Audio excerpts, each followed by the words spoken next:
E aí, meus queridos Bigs? Um clone de um assassino é criado para caçar um serial killer, mas a caçada se torna uma luta por justiça e a própria identidade.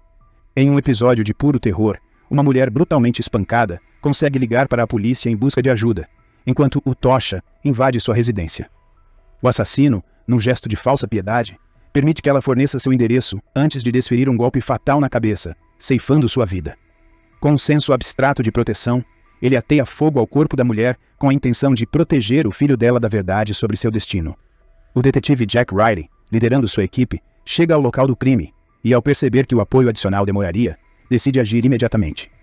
Com o apartamento sendo consumido pelas chamas, ele ouve o choro de uma criança e entra no inferno ardente. Uma viga incendiada desaba, bloqueando a saída, mas, em um momento de desespero e coragem, Jack encontra uma rota alternativa de fuga pela janela, descendo apressadamente por uma escada de emergência. Ao entregar a criança aos colegas, avista Tosha e inicia uma perseguição implacável. O confronto se intensifica quando Jack deduz que o assassino está disfarçado em um ônibus. Com a colaboração do motorista, ele tenta capturar Tosha, mas o criminoso usa os passageiros como escudos vivos. Na tentativa de fuga, Tosha salta pela janela, causando um caos que resulta em várias mortes, incluindo a do próprio motorista. Jack atira, mas só consegue ferir Tosha com um corte provocado pelo vidro quebrado. A caçada continua e Edward, o assassino, se refugia em um carro e tenta atropelar Jack, que fica temporariamente imobilizado. O criminoso manobra para trás na tentativa de esmagá-lo, mas Jack, em um reflexo de última hora, consegue se esquivar, sofrendo apenas uma lesão na perna. Recusando a ajuda da Segurança Nacional e ainda impulsionado pela raiva, Jack expõe publicamente o assassino como um covarde, ferindo profundamente seu ego. Após se aposentar, Jack organiza uma celebração para inaugurar seu novo negócio de reparo de barcos, tentando abraçar uma vida mais tranquila. No entanto, essa nova fase é abruptamente interrompida por uma provocação do assassino, que liga desafiando-o e zombando de sua capacidade, prometendo continuar com seus atos monstruosos. Inquieto e incapaz de ignorar a ameaça, Jack se reúne com seu parceiro Stan, e juntos dirigem-se a um laboratório secreto. Lá, com base em impressões digitais e amostras de sangue, agentes nacionais utilizam um supercomputador para acumular informações sobre Tosha, supervisionando a criação de um clone a partir de um fio de cabelo encontrado na cena do crime, numa tentativa desesperada de compreender e capturar o assassino. O projeto ambicioso visa erradicar o terrorismo através da criação de duplicatas capazes de rastrear os terroristas originais. A fase de teste deste inovador programa envolve um notório serial killer, o que para os desenvolvedores parece ser um bom campo de prova. Jack, conhecido por ser o arqui-inimigo de Edward, o assassino, é escolhido para supervisionar o clone, uma tarefa que abraça apesar dos riscos e do sigilo exigido pelo projeto. No início, tudo parece seguir conforme o planejado, mas logo uma falha técnica causa uma perturbação crítica. O clone é removido à força de sua cápsula de crescimento. Curiosamente, Edward, em algum lugar distante, sente essa anomalia e, por um instante, fica paralisado. Recuperado da interrupção, o clone desperta em uma cela solitária, onde é saudado pela imagem de uma mulher em um monitor, ensinando-o habilidades fundamentais como andar e falar.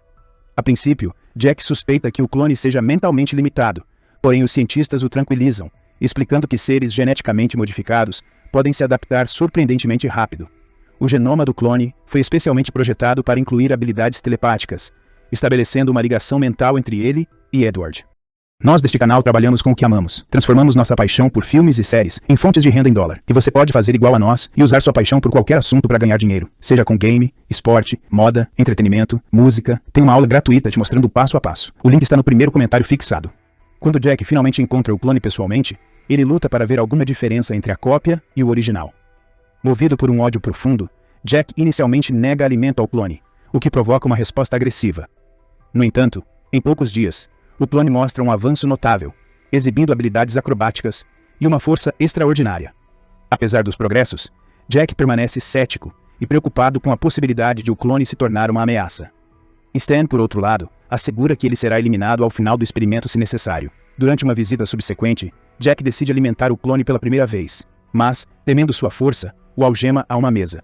O clone, ainda incapaz de falar ou compreender completamente sua situação, reage com violência e arranca a mesa do chão. Jack, então, é forçado a usar um taser para subjugá-lo, instigando no clone uma obediência temerosa e absoluta. Com o treinamento preliminar concluído, Jack passa a conduzir o clone como se fosse um animal na coleira. O clone demonstra uma sensibilidade aguda à luz solar, levando Jack a requisitar óculos escuros. Ao descobrir que os óculos do agente custam $600, ele opta por ficar com eles e dá ao clone uma versão mais barata. Jack promete manter o relatório dos progressos do experimento atualizado a cada 12 horas, enquanto ele e o clone preparam-se para retornar à cidade. Logo após a chegada na cidade, Jack percebe que estão sendo seguidos. Com uma manobra ágil, ele consegue despistar os perseguidores num semáforo. Procurando intensificar o experimento, eles se refugiam em uma fábrica abandonada. Lá, numa tentativa desesperada de estabelecer uma conexão telepática mais forte entre o clone e Edward, o assassino, Jack recorre a métodos extremos. Ele agride o clone, ameaça-o com uma arma e, num teste final, entrega-lhe a arma, desafiando-o a atirar e fugir. A situação esquenta quando agentes que seguiam Jack o cercam, exigindo que o clone se renda. Sentindo a tensão, Jack pede calma e que as armas sejam abaixadas. Desiludido, considerando o replicante um fracasso, Jack permite que os agentes levem o clone, mas este, mostrando uma inesperada vontade de liberdade, resiste e escapa, defendendo-se dos agentes e atacando-os. Surpreendido pelo potencial do clone em agir por conta própria, Jack decide mantê-lo para tentar capturar Edward. A próxima parada deles é uma casa onde, um ano antes, o assassino havia cometido um duplo homicídio. O clone, ainda adaptando-se à interação humana, mostra-se lento e desajeitado, mas Jack é paciente e resolve as dificuldades que surgem. Ele acredita que o clone possa recordar algo sobre o crime ao estar na cena, e de fato, o clone começa a lembrar detalhes do horrível incidente. Levado ao banheiro onde ocorreu o crime, o clone revive as memórias do assassino espancando uma mulher, incendiando o local e fugindo pelo porão. Enquanto isso, Edward, observando de longe outra cena de negligência materna, escolhe sua próxima vítima.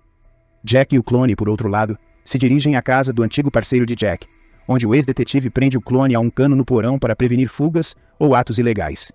Jack quer usar o banco de dados policial para comparar o rosto do clone, mas Angie, esposa de seu parceiro, se opõe, argumentando que isso violaria procedimentos oficiais. O clone, ainda acorrentado, é relegado a comer comida de cachorro, até que o filho de Angie, vendo a situação, decide alimentá-lo de forma mais digna. Um incidente repentino, um grito da criança, leva a uma confusão. Jack, ao ver sangue no rosto do menino, assume o pior e espanca brutalmente o clone. No entanto, Angie, após investigar com seu filho, descobre que o clone é inocente. Foi o cachorro que acidentalmente machucou o garoto. Naquela noite, Stan e sua equipe rastreiam Jack com facilidade, recordando-o da obrigação de seguir protocolos e reportar os avanços do experimento. Embora relutante e frustrado, Jack reconhece que não tem alternativa senão manter o clone, principalmente devido ao conhecimento dos agentes sobre a tensão pessoal entre ele e o Tosha, Edward.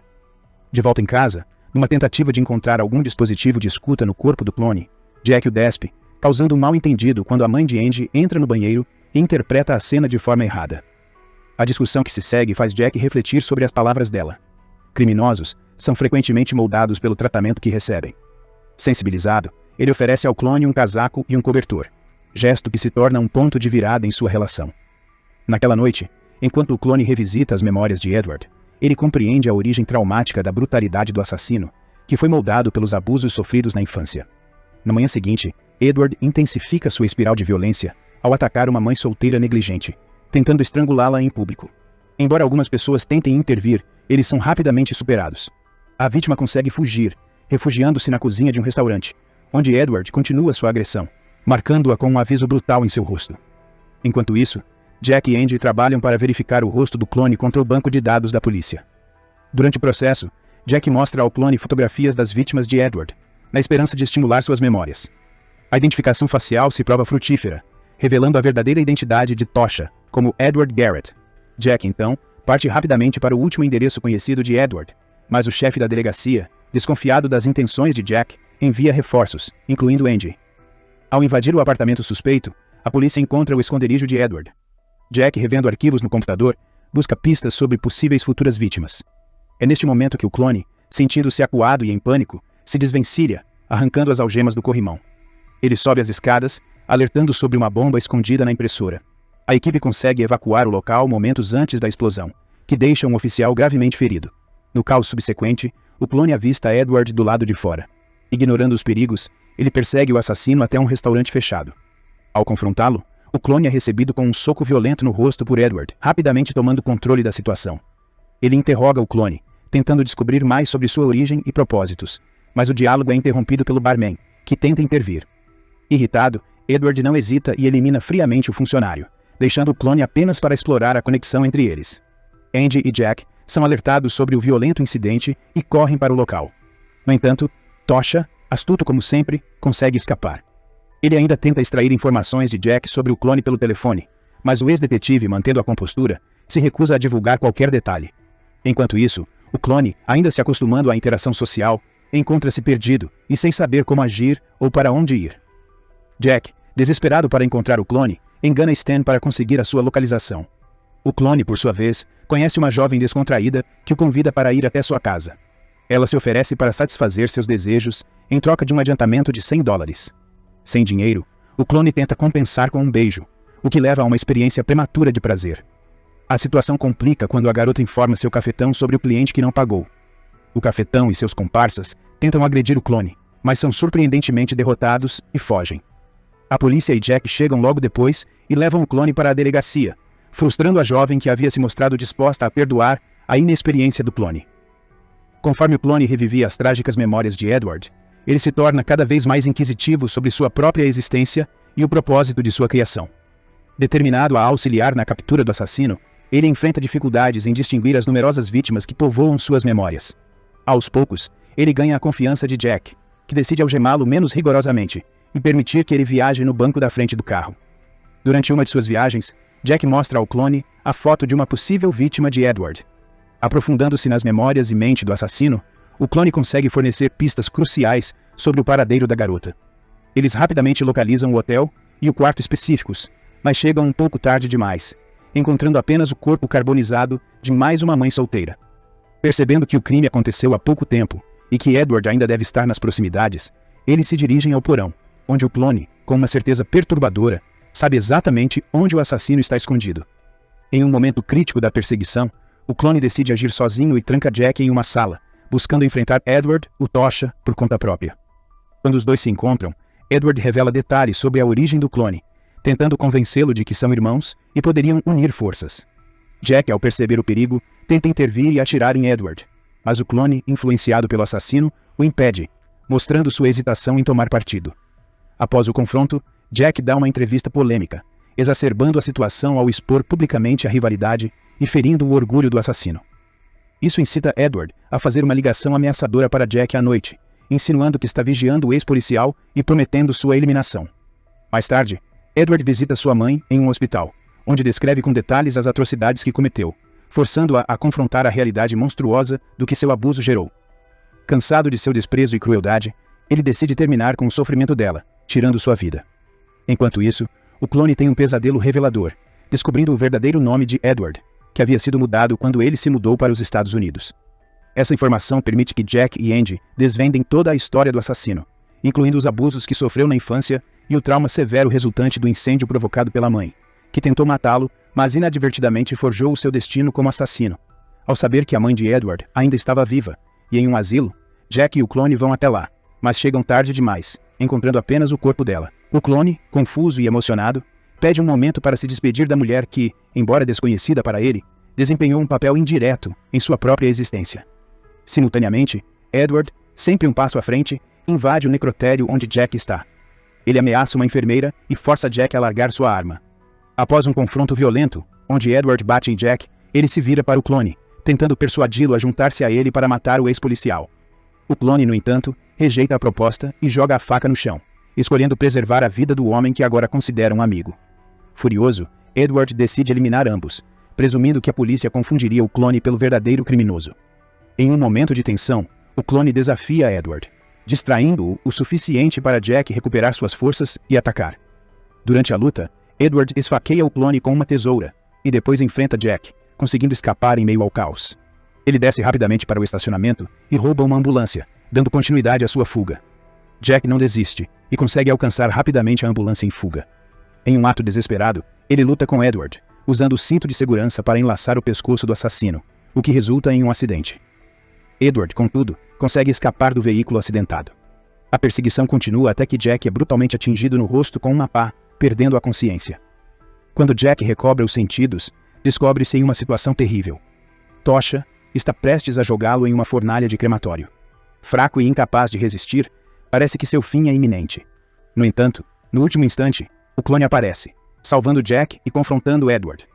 Equipado com a habilidade de acessar não só as memórias, mas também os pensamentos de Edward em tempo real, o clone consegue antecipar e neutralizar cada ataque do assassino, dominando-o em uma luta justa. Mesmo tendo a vantagem, o clone escolhe a misericórdia, ao invés da vingança, e decide não estrangular Edward, deixando-o vivo. Essa decisão se revela perigosa quando Tosha aproveita a hesitação para atacá-lo com uma pá na parte de trás da cabeça. Em resposta, Jack intervém e elimina Edward definitivamente. Durante o confronto, equipamentos danificados começam a faiscar, iniciando um incêndio que rapidamente se alastra até um tanque de gás, criando uma situação explosiva. Jack, percebendo o perigo, tenta evacuar o local com o clone, mas este, gravemente ferido, recusa-se a sair.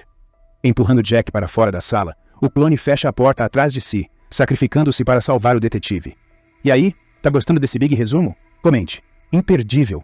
Pra gente saber que você realmente gostou e acompanhou até o finalzinho. Agora vamos continuar. Uma explosão poderosa se segue, aparentemente selando o destino do clone. Os agentes de segurança nacional lamentam o fracasso do projeto, mas para Jack, o encerramento desse capítulo é uma realidade que ele deve aceitar sozinho. Algum tempo depois, em um dia chuvoso, enquanto Jack observa um carteiro deixar um pacote em sua caixa de correio, a curiosidade o leva a abrir a caixa com o filho de Andy. Para sua surpresa, encontra uma caixa de música de Edward, um indicativo de que, de alguma forma, o clone sobreviveu à explosão. Investigando mais a fundo, Jack descobre que o clone se escondeu em um freezer do necrotério, evitando assim a morte certa e a subsequente captura pelos cientistas que o usariam para mais experimentos. Livre das amarras de seu passado tumultuado, o clone inicia uma nova vida ao lado de uma linda mulher que o esperava, finalmente encontrando paz e liberdade após uma existência marcada por violência e manipulação. Assista a uma aula gratuita para descobrir como construir um verdadeiro império na internet e faturar mais de R$10 mil por mês. Não perca esta oportunidade. O link está no primeiro comentário fixado.